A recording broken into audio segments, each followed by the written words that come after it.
அடுத்த படத்துக்கு 250 கோடி தளபதி. அவரு ரொம்ப எக்ஸ்பெக்ட் பண்ணி அதெல்லாம் அவருக்கு நடந்திருக்கு. அவரோட உழைப்புக்கு, அவர் பண்ண சர்ப்ரைஸுக்கு, அவருடைய நல்ல மனசுக்கு நம்பர் 1 ஆயிட்டாரு. நம்பர் 1 இன்னைக்கு நம்பர் 1. நண்பர் சொன்னாரு 200 கோடி அப்படின்னு. அபிஷியலா எனக்கு தெரியும் அடுத்த படத்துக்கு 250 கோடி தளபதி சம்பளம். இன்னைக்கு சவுத்லயே அந்த அளவுக்கு சம்பளம். ஏன் இன்ஃபேக்ட் இந்தியாவிலே சொல்றேன், இந்த சம்பளத்தை விட்டுட்டு உங்களுக்காக நல்லது செய்யணும் அப்படின்னு நினைக்கிற சொல்லும் போதே புல்லறியுது. ஒரு மனிதர், ஒரு தலைவருடைய தொண்டர்கள், ரசிகர்கள் அப்படின்னு சொல்றதுல எவ்வளவு ஒரு நண்பனா எனக்கு இருக்கிற பெருமையோட நீங்க தான் அதிகமா பெருமைப்படணும். இந்த பிறந்த நாள்ல தமிழ்நாடுல எங்கேயுமே நலத்திட்ட உதவிகள் செய்ய வேண்டாம்னு சொன்னாரு விஜய் அண்ணா. காரணம் இந்த கள்ளக்குறிச்சியில நடந்த ஒரு சோகமான சம்பவம். எல்லாருக்கும் வணக்கம். உங்களுடைய தளபதி அன்பா சொல்ற மாதிரி நண்பா நம்பி அப்படின்பார்ல, அந்த மாதிரி உங்களை மாதிரி நானும் அவருக்கு ஒரு நண்பர். அதாவது 1993 அவருக்கு அப்போ 18 இயர்ஸ். அப்போ அவர் ஸ்டேட் பேங்க் காலனியில் தளபதியுடைய 19th பர்த்டே கொண்டாடுறோம். ஏன்னா 18th பர்த்டேக்கு அப்புறம் தான் எனக்கு அவர் தெரியும், அந்த காலேஜில் ஃப்ரெண்ட்ஸாக வரும். அப்போ நானும் நடிகர் சஞ்சீவ், சீரியலில் நடிக்கிறாருல சஞ்சீவ், அவர் நாங்கள் 2 பேர் மட்டும்தான் கேக் வெட்டி கொண்டாடுறோம் அவரோட பர்த்டே. அப்போ நானும் சஞ்சீவ் சொல்கிறோம், மாப்பிள்ளை உன்னுடைய இந்த பர்த்டே இது 30 வருஷத்துக்கு முன்னாடி நடக்குது, பல லட்சம் பேரோட உன்னோட ரசிகர்களோட கொண்டாடணும். அப்பதான் ஒரு படம் 2 படம் நடிச்சிருக்காரு. இன்னைக்கு பாத்தீங்க அப்படின்னா 30 வருஷம் கழிச்சு அவர் எங்கேயோ ஒரு இடத்துல இருக்கிறாரு. பட் லட்சக்கணக்கான பேர் அவரோட ரசிகர்கள் நீங்க அவருடைய பிறந்தநாளை கொண்டாடிட்டு இருக்கீங்க. எவ்வளவு பெரிய விஷயங்க, என்ன பெரிய ஒரு சாதனை. ஏன்னா அன்னைக்கு 30 வருஷத்துக்கு முன்னாடியே அந்த 10க்கு 10 ரூம்ல நாங்க 3 பேர் தான் இருந்தோம். மாத்தி மாத்தி கேட்க வெட்டி ஒருத்தருக்கு ஒருத்தர் ஊட்டி நாங்க கொண்டாடி இருக்கோம். ஸோ இது எதுக்கு சொல்ல வர அப்படின்னா, அவரு சவுந்தரராஜன் சொன்னாரு, அவர் எக்ஸ்பிரசிவ் கிடையாது, விஜய் ரொம்ப சட்டில் அப்படின்னு. அது உண்மைதான். பட் ஆனா என்ன அப்படின்னா, அவரை நான் பார்த்த நாள்ல இருந்து எல்லாத்தையுமே சர்ப்ரைஸ் பண்ணிக்கிட்டே இருந்திருக்காரு. என்ன அப்படின்னா, ஒரு ஹீரோவா அவர் எப்படி ஆவாரு, பேசவே மாட்டேங்கானப்பா அப்படின்னு அவங்க அப்பாவும் அம்மாவும் சொல்லுவாங்க. ரொம்ப அமைதியாவே இருக்காரு, யார்கிட்டையும் இன்டராக்டே பண்ண மாட்டாரு. பட் என்ன பேசுவாரு, எப்படி இருப்பாரு, எவ்வளவு ஜாலியா இருப்பாரு, அவருக்குள்ள என்ன ஹியூமர் இருக்கு, அவருக்குள்ள என்ன ரசிகர், ஒரு கலைஞன் இருக்கிறான் அப்படின்றது நண்பரான எனக்கு நல்லாவே தெரியும். அது மாதிரிதான் மற்ற எங்க காலேஜில் இருக்கிற ஃப்ரெண்ட்ஸு, எங்க கூட படித்த பொண்ணுங்க, எங்க ப்ரொஃபஸர்ஸ் எல்லாமே அவர் டைலாக்லாம் பேசி நல்லா நடிப்பாரா அப்படின்னு. பட் எவ்வளோ சர்ப்ரைஸ் பண்ணியிருக்காரு, ஒரு ஹீரோவா ஆயிட்டாரு. அதுக்கப்புறம் அவரு ரொம்ப எக்ஸ்பெக்ட் பண்ணி அதெல்லாம் அவருக்கு நடந்திருக்கு. அவரோட உழைப்புக்கு, அவர் பண்ண சர்ப்ரைஸுக்கு, அவருடைய நல்ல மனசுக்கு நம்பர் 1 ஆயிட்டாரு. நம்பர் 1 இன்னைக்கு நம்பர் 1. நண்பர் சொன்னாரு 200 கோடி அப்படின்னு. அபிஷியலா எனக்கு தெரியும் அடுத்த படத்துக்கு 250 கோடி தளபதி சம்பளம். இன்னைக்கு சவுத்லயே அந்த அளவுக்கு சம்பளம். ஏன் இன்ஃபேக்ட் இந்தியாவிலே சொல்றேன், இந்த சம்பளத்தை விட்டுட்டு உங்களுக்காக நல்லது செய்யணும் அப்படின்னு நினைக்கிற சொல்லும் போதே புல்லறியுது. ஒரு மனிதர், ஒரு தலைவருடைய தொண்டர்கள், ரசிகர்கள் அப்படின்னு சொல்றதுல எவ்வளவு ஒரு நண்பனா எனக்கு இருக்கிற பெருமையோட நீங்க தான் அதிகமா பெருமைப்படணும்.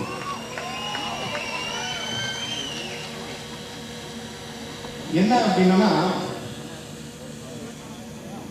விஜய் ஒரு நல்ல மகன், நல்ல நண்பன், நல்ல கணவன், நல்ல தகப்பன், நல்ல தலைவன். நான் எப்பவுமே கேட்பேன், எப்பமா இப்ப எம்ஜிஆர்லாம் ஆக போற அப்படின்னு. இதுக்கப்புறம் நான் எப்படி கலராகி எம்ஜிஆர் மாதிரி அப்படின்னு நான் கலர் சொல்லல, தலைவரா எப்ப ஆக போற, நடிகன் ஆயாச்சு, ஹீரோ ஆயாச்சு, நம்பர் 1 சூப்பர் ஸ்டார் ஆயாச்சு, அடுத்து என்ன தலைவன் ஆகணும்ல. எனக்கு நல்லா ஞாபகம் இருக்கு, பாலமுருகன் இப்பதான் சொல்லிட்டு இருந்தேன், போன வருஷம் ஜூலை 1ஆம் தேதி ஆவடியில இதே மாதிரி தளபதியுடைய பிறந்த நாள நலத்திட்டங்களோட அதுக்கும் நான் வந்திருந்தேன், புசியானந்தனும் வந்திருந்தாங்க. இதை சிறப்பா வந்து கொண்டாடணும். அப்போ புசியானந்தன் ஒரு 10 நிமிஷம் தனியா பேசணும்னு கார்ல உட்கார்ந்து பேசிட்டு இருந்தோம். அண்ணே, ஒரு மக்கள் இயக்கம் இயக்கம் இயக்கமா இருக்கிறது எப்போ கட்சியா மாற போகுதுன்னு அந்த நல்ல நாளுக்காக வெயிட் பண்ணிட்டு இருக்கிறோம் அப்படின்னு சொல்லிட்டு மற்றவங்க எப்படி ஃபேன்ஸ், ரசிகர்கள், தொண்டர்கள் இவங்கெல்லாம் எப்படி வந்து ஆவலா இருக்காங்களோ அதெல்லாம் எப்போ வந்து இல்லை. ஏன்னா அவர் நம்ம கிட்ட எல்லாம் வெளிப்படையா சொல்ல மாட்டார், திடீர்னு சர்ப்ரைஸ் பண்ணுவார் தளபதி. ஸோ அதெல்லாம் எப்போ இது வந்து அந்த நல்ல செய்தியை சொல்ல போறீங்க, நானும் வெயிட்டிங்ல அண்ணா கூடிய சீக்கிரங்க அது நடக்குங்க அப்படின்னு நான் போன வருஷமே எக்ஸ்பெக்ட் பண்ணேன். பட் ஆனா உங்களுடைய தலைவர் தளபதி அழகா பிப்ரவரி மாசம் அதை அனௌன்ஸ் பண்ணிட்டாரு. ஸோ இனிமே நோ மோர் மக்கள் இயக்கம் கிடையாது, இனிமே அது வந்து தமிழக வெற்றி கழகம். இந்த கழகத்துல நானும் ஒரு அங்கம். ஸோ இனிமே நம்மளுடைய கடமை, நம்மளுடைய பொறுப்பு, எல்லாருமே இன்னும் கூட கொஞ்சம் ரெஸ்பான்சிபிலிட்டி இருக்கணும், நம்மளுக்கு இன்னும் கூட கொஞ்சம் வந்து மெச்சூரிட்டி இருக்கணும். ஒரு நல்ல தலைவனுக்கு பக்கபலமா அட்லீஸ்ட் நம்ம பாலமுருகன் அண்ணன் அளவுக்கு, அதுக்கப்புறம் புசியானந்தன் அளவுக்கு செய்யலன்னா கூட நம்மளால முடிஞ்ச விஷயங்களை செய்வோம். இன்னைக்கு இது வந்து ஒரு நான் ஆசைப்படுறேன் என்ன அப்படின்னா ரொம்ப பொறுப்போட இருக்கும். இப்போ தளபதியோட நண்பன் அப்படின்னு எனக்கு ஒரு பொறுப்பு இருக்கு. எங்க போனாலும் எனக்கு அந்த ஒரு ஃபேஸ் தான் இருக்குது. ஓகே, ஒரு நடிகை, ஒரு டைரக்டர், அதெல்லாம் ஓகே. என்னோட ஐடென்டிட்டி என்ன அப்படின்னா 70% தளபதி ஃப்ரெண்டு, பெஸ்ட் ஃப்ரெண்டு அப்படின்னு ஆயிப்போச்சு. இப்போ எல்லா சேனல்ஸ்லையும் டிஜிட்டல் பிளாட்ஃபார்ம்ல இந்த நாளை ஒட்டி தளபதியோடைய ஸ்பெஷல் இது. ஏன்னா 50வது பிறந்த நாள். ஸோ ஒரு மனுஷன் 50வது வயசுல எவ்வளவு சாதிச்சிருக்காங்க, எவ்வளவு பெருமையா இருக்கு. இன்னைக்கு இந்த மேடையில இங்க நிக்கிறது வந்து இல்ல, ஒட்டுமொத்த பெருமையும் வந்து இல்ல. ஆக்சுவலா என்னன்னா அவரை இவ்வளவு பெரிய ஆளாக்குறது வந்து இல்ல ரசிகர்கள், நீங்க தாங்க. ஸோ உங்களுக்கு ஃபர்ஸ்ட் வந்து இல்ல அவரு, நானு, எல்லாருமே அவரை சேர்ந்த எல்லாருமே, அவர் குடும்பம் எல்லாருமே, அவருடைய நட்பு, நாங்க ரொம்ப கடமைப்பட்டிருக்கோம். நீங்க நல்லா இருக்கணும் ஃபர்ஸ்ட். நீங்க நல்லா இருக்கணும் அப்படின்னா தளபதி என்ன வேணா செய்வார். அதுக்குதான் இப்ப அவர் வந்து கட்சி ஆரம்பிச்சிருக்காரு. பல விஷயங்கள் இன்ஃபேக்ட் என்னன்னா நான் அண்ணன் சொன்னேன், அண்ணா அவரு இந்த கள்ளக்குறிச்சி அந்த சோகமான இன்சிடென்ட்டுக்கு அப்புறம், சம்பவத்துக்கு அப்புறம் எதுவுமே வேணாம் அப்படின்னு சொல்லியிருக்காருண்ணே, எதுவும் செலிப்ரேஷன் அது இதெல்லாம் வேணாம் அப்படின்னு. இல்லைன்னா நம்ம ரொம்ப ஆடம்பரம் இல்லாம ரொம்ப அமைதியா நம்ம செய்ய போறோம் அப்படின்னு சொல்லிட்டு.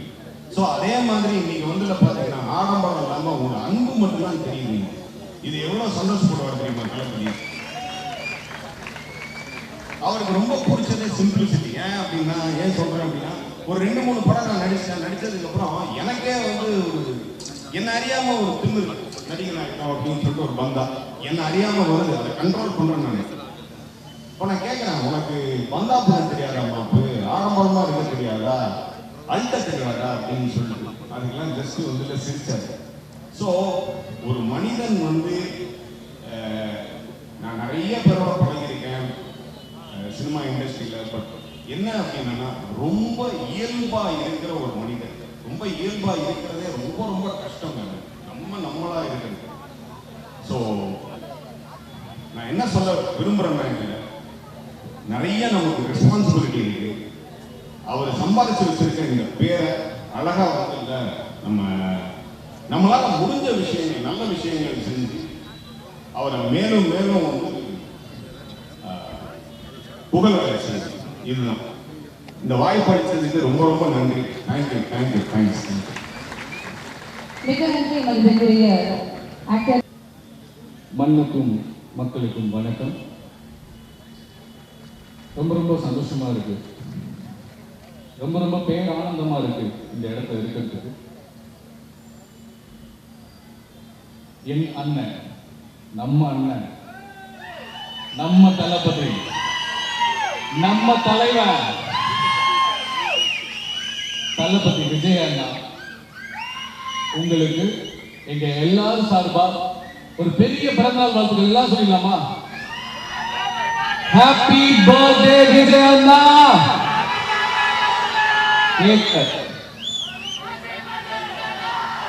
கேட்கல மறுபடியும்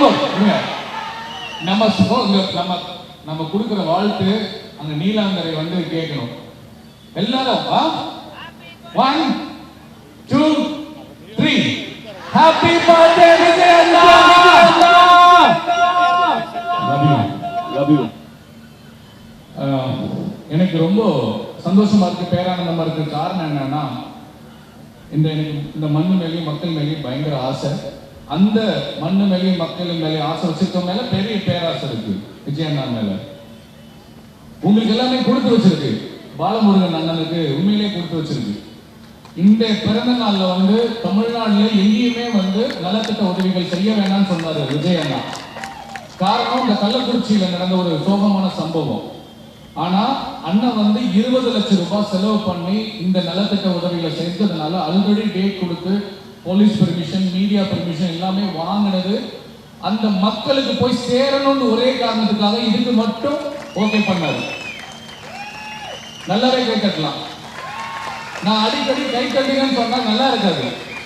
இங்க நீங்க இருக்கிற எல்லாருமே விஜய் அண்ணா நெஞ்சில் குடியிருக்கக்கூடிய ரசிகர்களா இருந்து இன்னைக்கு தொண்டர்களா மாறி இருக்கீங்க. நீங்க மட்டும் இல்ல, அடுத்தடுத்து லாரி ட்ரெயின் ஃபிளைட்டா வந்துட்டே இருக்காங்க 2026க்கு. நான் மிகைப்படுத்தி பேசல.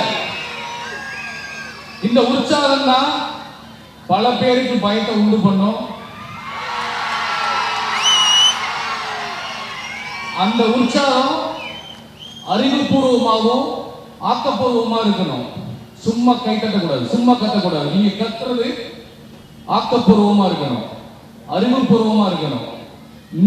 இன்னைக்கு நடந்த நிகழ்வு நாளைக்கு பத்திரிகை செய்திகளையோ மீடியா செய்திகளையோ விஜய் அண்ணா வந்து பாலமுருகனுக்கு போன் பண்ணி விஷ் பண்ணணும்.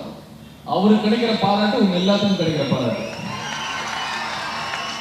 நான் விஜய் அண்ணா பத்தி பேசுறதுக்கு வந்திருக்கேன். அதுக்கு முன்னாடி அண்ணன் பாலமுருகனை பத்தி நான் ஒரு வார்த்தை பேசி ஆகணும்.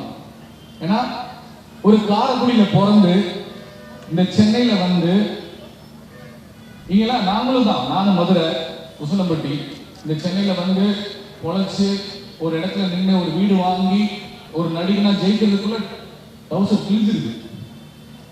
ஆனா நல்லா சரிங்க, உண்மைதான். நீங்க நினைக்கிற மாதிரி நடிகர்கள் நாங்களாம் கண்ணாடி போட்டுட்டு சந்தோஷமா ஏசில இல்ல. அதுக்கு பின்னாடி மிகப்பெரிய பெயின் இருக்கு, மிகப்பெரிய பெயின் இருக்கு.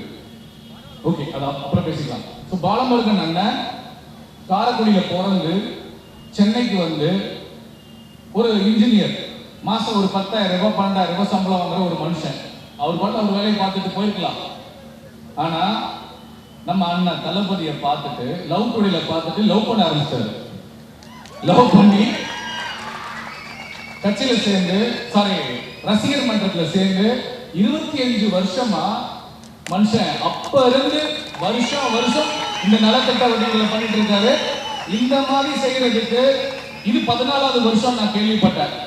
அதுக்கு முன்னாடி என் நண்பர் திலக்குக்கு நான் நன்றி சொல்லணும். என்னை கூப்பிட்டது என்னோட நண்பர் திலக். அவருக்கு என் சார்பா நீங்க ஒரு வாட்டி கேட்கணும். திலக்கு தான் பாலமுருகனை அறிமுகப்படுத்தி வச்சாரு.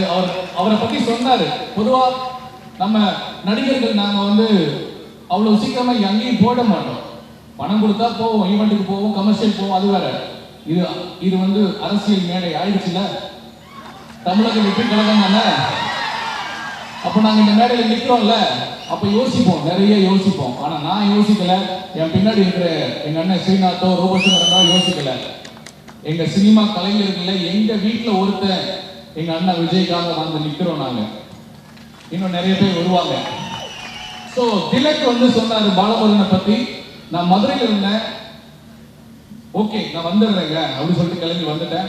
அப்படிப்பட்ட ஒரு நல்ல மனிதர் 14 வருஷமா இந்த சென்னையில 4 தொகுதிகளை வந்து அவர் கட்டுக்குள்ள வச்சுக்கிட்டு எத்தனை பாலிடிக்ஸ் வந்தாலும் எவ்வளவு பிரச்சனை வந்தாலும் எல்லாரும் நண்பர்களையும் அரவணைச்சு இன்ன வரைக்கும் அந்த நலத்திட்ட அதாவது 10,000 ரூபாய் சம்பாதிக்கிற ஒரு மனுஷன் இன்னைக்கு 20 லட்சம் ரூபாய் நலத்திட்ட உதவிகள் பண்றாங்கன்னா எவ்வளவு பெரிய விஷயம். இன்னைக்கு இருக்கக்கூடிய ஒரு மிகப்பெரிய கட்சிகளா இருந்தா கூட கஷ்டம். ஒரு 20 லட்சம் ரூபாய் நலத்திட்ட உதவிகள் பண்றது கஷ்டம். ஆனா நம்ம தமிழக வெற்றி கழகத்துல இந்த பாலமுருகன் இந்த 4 தொகுதியும் அவர் வந்து கையில வச்சு கொஞ்சம் கொஞ்சமா உங்களையும் சம்பாதிச்சு பணத்தையும் சம்பாதிச்சு விஜய் அண்ணா சொன்னதுக்காக, அவர் சொன்ன ஒரு வார்த்தைக்காக டெய்லி 150 பேருக்கு காலை உணவு கொடுக்குறாரு, இந்த நலத்திட்ட உதவிகள் பண்றாரு. அவர் மட்டும் இல்ல, அவருக்கு பின்னாடி இருக்க நீங்க எல்லாருமே அதுக்கு சமம். இப்ப கேட்டேன் நான், இல்லைங்க நான் மட்டும் பண்ணலங்க, இங்க இருக்க எல்லாருமே காரணம் சொன்னாரு. அதுதான் பெருந்தன்மை. ஒரு மனுஷனுக்கு ஒரு நம்ம ஒரு நல்லது பண்றோம் அப்படின்னா அது நம்ம தான் பண்றோம் நினைச்சுக்க கூடாது. கடவுள் நம்மளுக்கு கொடுத்திருக்காரு அந்த பாக்கியத்தை. அதனால அந்த பெருந்தன்மையோட உங்க எல்லாரையுமே சொன்னாரு. சோ பாலமுருகன் என்ன இப்ப கூட பாருங்க, அவர் வேலையில பிஸியா இருக்காங்க. என்ன அழைச்சதுக்கு திலகுக்கும் நண்பா நன்றி. உங்களை சந்திச்சது எனக்கு ரொம்ப பெரிய சந்தோஷம். நன்றி நன்றி. நல்லாவே கேட்கலாமே, ஏன் இதை அடிக்கடி கேட்க வைக்கிறீங்க? இந்த மீடியால சில பேர் லைவ்ல வர போயிட்டு இருக்கு. நம்ம ஒரு விஷயம் நண்பா, நம்ம சின்ன விஷயம் தப்பா பண்ணாலும் அதை ஃபோக்கஸ் பண்றதுக்கு நிறைய கேமராக்கள் இருக்கு இங்க. நம்மளை வளரக்கூடாதுன்றதுக்காக அது பண்ணுவாங்க, யாரா இருந்தாலும் பண்ணுவாங்க. அதனால அதுதான் சொன்னேன், நம்ம சத்தம் கூட ஆக்கப்பூர்வமா அறிவுபூர்வமா இருக்குன்னு சொல்றேன். சோ திரும்ப கேட்க விடாதீங்க. நல்ல விஷயம் வரும்போது மனசார கை தட்டுங்க. இனிமேல் நான் சொல்ல மாட்டேன். அதான் இந்த வைப்பு தான் பல பேரை பயமுறுத்தும், பல பேரை சிந்திக்க வைக்கும். நம்ம அண்ணனுக்கு பலமா நிற்கும், தளபதிக்கு பலமா நிற்கும். So please keep do this. நீங்க இதை பண்ணிக்கிட்டே இருக்கணும், தயவு செஞ்சு பண்ணுங்க. அண்ட் இங்க நான் வந்து விஜயண்ணா பத்தி கண்டிப்பா பேசி ஆகணும். 500 கோடி 600 கோடி பிசினஸ். எனக்கு தெரிஞ்சு என் வயசு வந்து உண்மையான வயசு சொல்லலாமா? சொல்லலாம் விடுங்க, 39 வயசு. என்னுடைய அதாவது சுதந்திரத்துக்கு அப்புறம் 75 ஆண்டு கால அரசியல் வாழ்க்கையில எனக்கு ஒரு 50 ஆண்டு கால அரசியல் எனக்கு தெரியும். நான் வந்து ஒரு இன்ஜினியரிங் படிச்சு லண்டன்ல வேலை பார்த்து அதுக்கப்புறம் அரசியல் மேல உள்ள ஆர்வத்துல MA பொலிட்டிக்கல் சயின்ஸ் மெட்ராஸ் யூனிவர்சிட்டியில முடிச்சு அரசியலை படிச்சுட்டு வந்து இங்க நிக்கிறேன். எனக்கு கொஞ்சம் தெரியும் நான் நினைக்கிறேன்.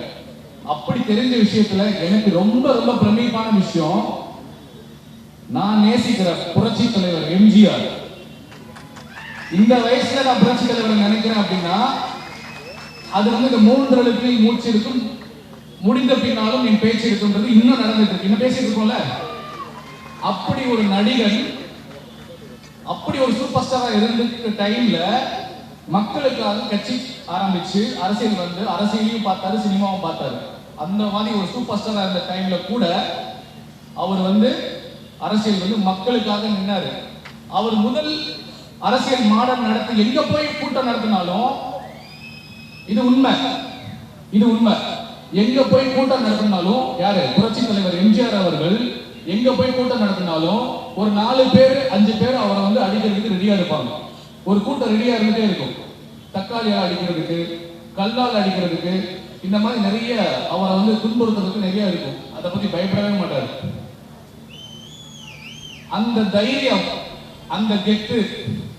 அதுக்கப்புறம் நான் கொஞ்சம் எங்க அண்ணன் விஜயகாந்த பார்த்தேன். நான் சினிமா கலைஞர், நான் சினிமா மட்டும்தாங்க எனக்கு பெருசா தெரிஞ்சது.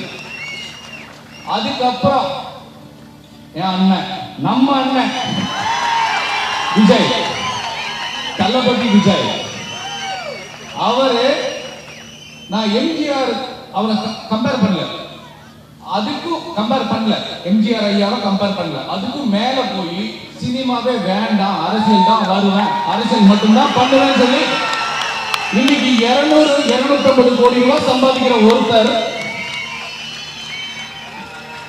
இந்தியால 200 கோடி ரூபாய், அதிகபட்சம் 250 கோடி, மேபி எனக்கு தெரியல, புள்ளி விவரம் தெரியல, குறைஞ்சது 200 கோடி சம்பாதிக்கிற ஒருத்தன் சம்பளமே வேணாம், சினிமாவே வேணாம், அந்த பொழப்பே வேணாம், நான் சம்பாதிச்ச பணம் எல்லாம் மக்கள் இருந்து வாங்கினது, நான் அடைஞ்ச வெற்றி, நான் வாழ்ந்த வாழ்க்கை, நான் இருக்கிற இந்த புகழ் எல்லாத்துக்குமே இந்த மக்கள் தான் காரணம். அந்த மக்களுக்காக, இந்த மண்ணுக்காக நான் வந்து வேலை செய்யறேன்னு சொல்லி இந்த இடத்துல வந்து நின்று அவர் இறங்குறதுக்கு ஒரு மிகப்பெரிய பேராசை காரணம். விஜய்க்கு பேராசைக்காக காரணம் அரசியல் வர்றதுக்கு. என்ன பேராசைன்னு சொல்றாங்க?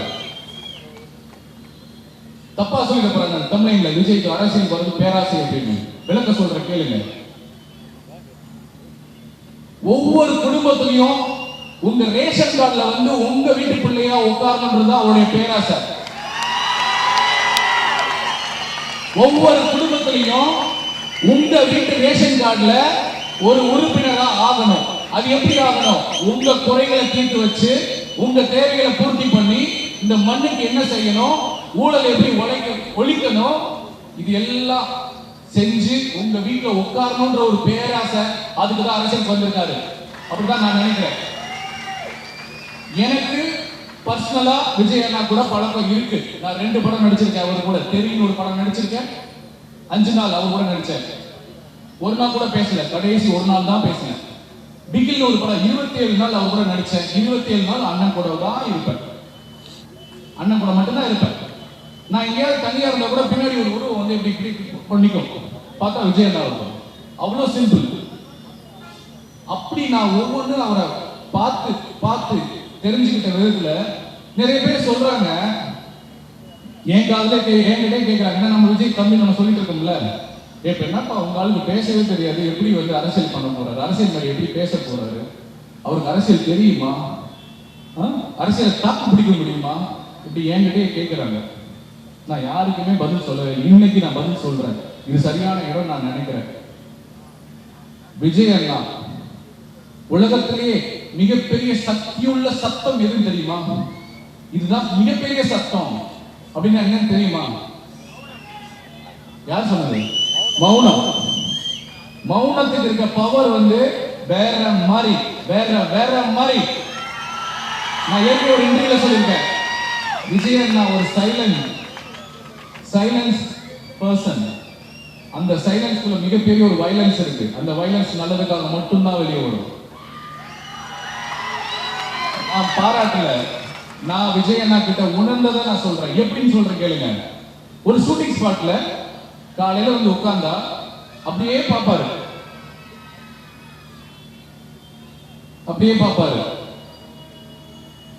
அங்க என்ன நடக்குது, லைட் பாய் என்ன பண்றாங்க, அசிஸ்டன்ட் டைரக்டர் என்ன பண்றாங்க, ஆர்ட் டிபார்ட்மெண்ட் என்ன பண்றாங்க, கேமரா டிபார்ட்மெண்ட் எல்லாத்தையும், ப்ரொடக்ஷன் டிபார்ட்மெண்ட் எல்லாத்தையும் வாட்ச் பண்ணுவாரு. அவ்வளோ அப்சர்வ் பண்ணுவாரு. அவருக்குள்ளேயே நிறைய பேசிப்பாரு, அவருக்குள்ளேயே நிறைய விவாதம் பண்ணிப்பாரு. விஜய் அண்ணாவுக்கு பேச தெரியாதுன்னு மட்டும் நினைக்காதீங்க. நான் உங்களுக்கு மட்டும் இல்ல, மற்ற அரசியல் கட்சி தலைவர்களுக்கும் மற்ற மக்களுக்கும் எல்லாருக்குமே நான் சொல்றேன், விஜய் அண்ணாவுக்கு மிகப்பெரிய ஒரு பேச்சாளர். நீங்க பார்க்க போறீங்க, கூடிய சீக்கிரம் பார்க்க போறீங்க. அதாவது பக்கமா பேசணும் அவசியம் இல்லை, ஹிஸ்டரி பேசணும் அவசியம் இல்லை. ஒரு வார்த்தை பேசினா போதும், அது செயலா மாறிடும். சோ விஜய் அண்ணா வந்து மிகப்பெரிய பேச்சாளர். உங்க எல்லாருக்கும் தெரியாதுன்னு அவரு நீங்க பார்க்க போறீங்க. சோ என்ன பொறுத்தளவுல விஜய் அண்ணா வந்து நண்பன் படத்துல வர்ற ஜீனியஸ் பாரி கேரக்டர் தான் நம்ம விஜய் அண்ணா. உங்க எல்லா சார்பாகவும் நான் விஜய் அண்ணாக்கு டெடிகேட் பண்ணிக்கிறேன். சோ அவரை நான் கட்சி ஆரம்பிச்ச அடுத்த ஒரு 20 நாள் 25 நாள் இருக்கும் நினைக்கிறேன், எனக்கு சரியா தெரியல. அவர் நேரடியாக போய் நான் பார்த்து பேசி சந்திச்சு பேசினேன். ரொம்ப நான் சந்தோஷமா பேசினேன். நான் ஒரு 5 நிமிஷம் தான் பேசியிருப்பேன். என்னை அமைதியா பார்த்துட்டே இருந்தார். எனக்கு என்ன ஒரு மாதிரி ஆயிடுச்சு. அண்ணா அது நான் எக்ஸைட்மெண்ட்ல பேசுறேன், உண்மையை பேசுறேன்.